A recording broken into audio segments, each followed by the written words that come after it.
If you claim Social Security at 62 instead of 70, your monthly check is 77% smaller. And most people have never once done the math on what that gap costs over a lifetime. That's not a scare tactic.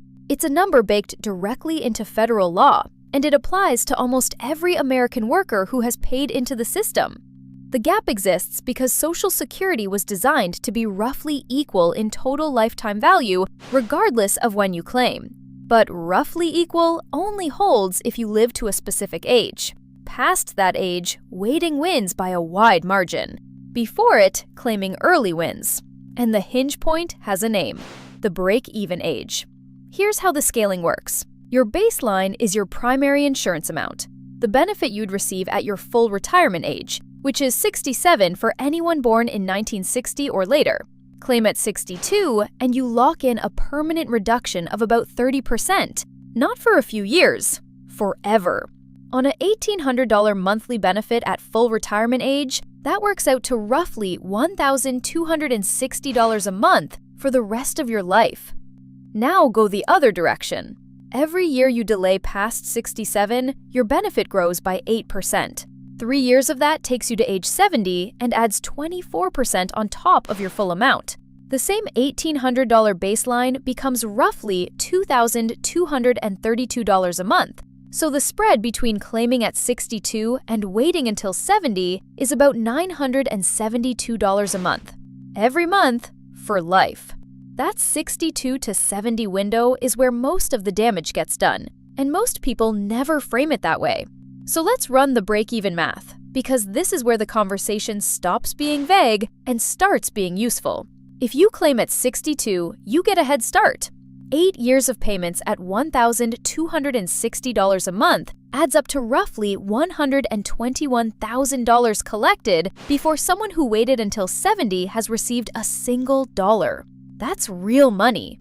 It's also why the instinct to get my money back early feels so rational. You can see those payments. You can count them. But from age 70 onward, the person who waited is pulling in $972 more every month. Divide $121,000 by $972, and you get about 124 months. That's just over 10 years. Add 10 years to age 70, and you land at roughly age 80. That is the break-even point. If you live past 80, waiting until 70 almost certainly pays more in total. If you die before 80, claiming at 62 likely came out ahead. The calculation is not complicated. It's just almost never taught. And here's the context that matters. The average 65-year-old American today is expected to live well into their mid-80s. For women, it's closer to 87. That means for most people, the math already tilts toward waiting. Not definitively, nobody knows their own expiration date, but on average, by a meaningful margin. Health is the most obvious variable. If you have a serious chronic condition, your personal break-even looks very different, and claiming earlier may reflect your actual situation accurately. That is a legitimate reason to claim at 62, not just impatience. But the factor most couples miss entirely is spousal survivor benefits. When one spouse dies, the surviving spouse inherits the higher of the two benefits, permanently. So if the higher earner waited until 70 and locked in a larger monthly amount, that number doesn't disappear when they die. It passes to their partner, often for decades. For married couples, this isn't just one person's longevity decision. It's a question of the surviving spouse's financial security for potentially the rest of their life. That changes the math considerably. The third variable brings us to the piece of this puzzle that trips up even careful planners: taxation. Most people assume their Social Security check is tax-free. It isn't. Not always. There is a threshold in the tax code, and it works like this. Take your adjusted gross income, add any tax-exempt interest you receive, and then add half of your annual Social Security benefit.